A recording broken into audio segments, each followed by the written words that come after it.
Katrina, hindi ba kayo hinahunting ng mga kinitil ang buhay dahil sa inyo? So kasama yung pagkitil sa jowa mo, Katrina, 'di ba? Jotox, 'di ba? Na si Alfie Anido na hanggang ngayon hindi nabigyan ng hustisya. Ngayon, wala kayong maipagmamalaki. Ha? Kayong mga Enrile, wala kayong maipagmamalaki. Kahit Enrile at ang mga Marcos, dapat ilubog na natin sila sa imbornal. Na inamin mismo ng tatay nila na mga durugista sila, na nagdudurog sila, nagpupulburon sila. Ito nga mga kababayan, bago natin ituloy ang video na ito, kung bago ka lang sa aking YouTube channel baka pwede makahingi ng like at subscribe at click mo na rin ang notification bell para updated ka sa aking nilalabas na bagong video. Salamat po. So going back tayo dito sa sa kasinungalingan ni Jotox, okay? Ikaw, Katrina, ito ha, June 29, 1981. Basahin ko lang. Man shot as he pleaded.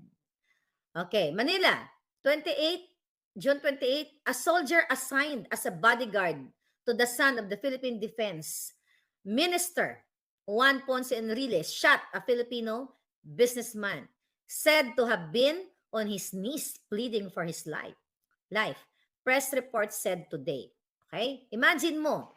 So, sabi dito, a soldier assigned as a bodyguard to the son of the Philippine Defense shot. So, ang sundalo ang tsumugi. Okay? The report said the bodyguard shot Ricardo Manalad, 28 years old, 5 times after he allegedly stepped on the foot of Mr. Jackie Ponce Enrile outside a disco in the penthouse of one of Manila's Plush Hotels. Okay? So, matagal, narinig nyo na to, naapakan lang, Jotox, yung paa ng kapatid mo nung kayo yung mga kabataan, maliban sa issue mo kay Anido. Tapos, tignan natin, bakit binaril ng gwardya? Okay, ng bodyguard pala, ng mga Enrile. So, may basbas. Hindi naman siguro magbabaril lang ganun-ganun lang ang kung hindi inutusan ng kanyang amo. Mr. Manalad later died. So imagine mo, Katrina, hindi ba kayo hinahunting ng mga kinitil ang buhay dahil sa inyo? Mr. Enrile is the son of the Philippine Defense Minister Juan Ponce Enrile. It was the 4th incident involving the defense minister's son and his bodyguard. So kasama yung pagkitil sa jowa mo, Katrina. 'Di ba? Jotox. 'Di ba? Na si Alfie Anido na hanggang ngayon hindi nabigyan ng hustisya. Na ayon diyan sa mga balita, mayroon yan sa PEP, na ang iyong kapatid ang tsumugi sa iyong jowa. Okay?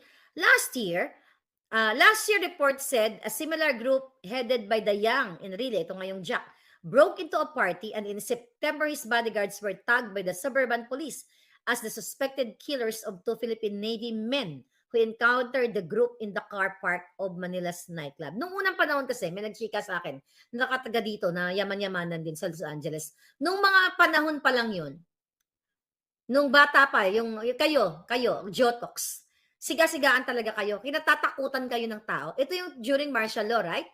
So kaya sabi ko, ang martial law may kabutihan, may kasamaan. Lagi kong sinasabi yan, may magandang nangyari sa martial law, mayroon din kasamaan. At ito yun, na sinamantala ninyo ang kapangyarihan. 'Di ba? Ang kapangyarihan ng tatay mo na, hindi ko alam, ang tagal ng buhay, sabi nga nila, ang masamang damo, mas tagal daw mamatay, 'di ba? Para may ganon. Ngayon, wala kayong maipagmamalaki.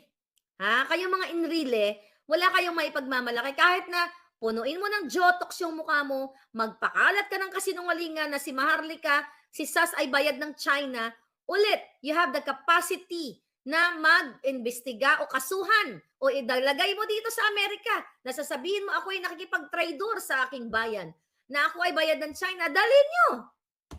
Oh, you have all the money. Bakit hindi nyo kami kasuhan? Na kami, treason yan, pagtatraidor.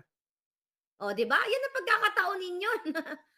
Nalitisin kami ng bonggang-bongga. O, wala. To, sabi dito, a few years ago, Mr. Enrile and his bodyguards also figured in an incident involving breaking into a private party which resulted into the killing of teenage schoolboy. So, ito po yan, ang article. Move a little bit, darling. Okay? So ito, hmm, yan yung article na sinend sa akin. So ano to? Ano tong article na ito? You know, alam na ng mga lolo't lola nyo to. Kasi tayo mga bata pa kayo. Iba sa inyo, di ba, pinapanganak. Na ang mga Enrile at ang mga Marcos, dapat ilubog na natin sila sa imbornal. Never ever Marcos again. Kahit si ate, sabi ni Nesden Truly, never ever tapusin na natin to. Tapusin na natin. Imagine mo, bumabalik nung panahon ng Marcos Sr. Sino ba ito, mga ito? Sila din yung mga nasa likod. Imagine mo, nasa SESA, sito si Jotox, na inamin mismo ng tatay nila na mga durugista sila, na nagdudurog sila, nagpupulburon sila. Kaya wala na talagang tsansa ang ating bayan. Wala na hanggat payagan nyo pa na si Kuting ay manatili. Okay? Dahil, mga kababayan, even so, mainstream media, sabi ko sa inyo, takot. Takot sila dahil baka gurgurin sila. Sabi ko sa inyo, ang kapangyarihan ng taong bayan, ang inyong mga boses, ayan dapat. Sa sobrang daming kahayupan ng ginagawa ng gobyernong ito, yung pabayaan ni Kuting ang mga binaha, mas pinili niya ang mag-party, magpa-fireworks si Lisa, walang pakialam, milyon-milyon ang ginagamit sa fireworks, gigipitin ang mga empleyado, babayaran ang mga tao, through People's Initiative, lilinlangin ang mga tao, lahat pakikipagsabwatan sa Bureau of Customs at yan sa agriculture, lahat na mamayagpag ang mga kasamaan. Michael Ma, pagpapalaya nila sa mga sangkot sa droga, kaya naman, broad daylight, palakad-lakad sa inyong mga kalye, ang mga pulboronic. See? So, eto yung gustong pagtakpan ni Lisa para malipat ang atensyon, Maharlika, bayaran ng China, ganyan-ganyan. Kung sabi ko nga, kung bubuksan ninyo ang inyong mga kaisipan, mga kababayan, na sila ay may kapangyarihan para i-report dito sa Amerika na, hoy, yung tao ninyong, yung Maharlika na yan, ay bayaran ng China. O, di ba, malakas daw sila dito sa Amerika. Yan ang mga drama ni Lisa Smugs. Di ba? Kaya hindi sila natatakot na magkaroon ng people power. Dahil daw backup nila ang bayan ko. See that? Imagine nyo ang ginagawa ng mga to. So again, kung meron silang ebidensya kahit piso lang na binigay ni Martin Andanar. Di ba? Bakit hindi nila, dalhin yan dito sa gobyerno ng Amerika. Litisin nila ako na, si Maharlika ay bayad ng China. But definitely, yaan ay pang-lito lang para nga kalimutan natin ang tunay na issue ng ginagawa ni Kuting na pagiging polboron. Kalimutan natin na mismo sa loob ng Malacanang ay nagkakaroon sila ng sesyon. 'Di ba? Dahil sobrang grabe yung naging impact nung speech ni Pangulong Duterte na sinabi niya na si Bongbong Marcos Jr. ay isang vangag at kanyang asawa ay pakialamera sa lahat ng bagay at lahat ng kapalpakan yun na nasa kanila. Yan ang nakakalimutan. Huwag kayong, mga kababayan, huwag kayong magpadala dito sa mga isyu nila. Okay? Dahil kung si Maharlika ay bayad ng kahit sino man o ng China na lang kasi may raming pera ng China, hindi na po tayo, dapat ngayon ay hindi na tayo nagtatrabaho. Dapat wala na. Okay? Nag-enjoy na lang tayo. We travel the world. Like siguro, araw-araw, nandoon ako kung saan-saan. But I can travel the world even hindi tayo bayaran ng China. Di ba? Nagaling mismo sa pinaghirapan natin. So ito ay mga distraction. Okay? To distract that, kung ang target ko ay si Lisa Smugs at ang Kuting ng Norte sa kanilang mga kahayupan, ang target nila ay ako at saka si Sas. Kasi yung kami parang yung pinaka, although lahat naman majingay, yung iba lang, mga lata. You know? Mga lata. Pero kami talaga, kasi very, kumbaga, natitrending eh. Kumbaga, imagine mo may kanta na ngayon na pulburon. Di ba? Nakita nyo? Yung kantang, mayroon na palang kantang pulburon, mayroon na palang tambalusos na kanta. So yung mga words natin dito, okay, yung mga pinapa-viral, pinapa-trending natin, niyayakap ng taong bayan. Kumbaga, nagkakaroon ng impact. So, yan. Kaya, yun ang gusto nilang patayin. Kaya more dun sa mga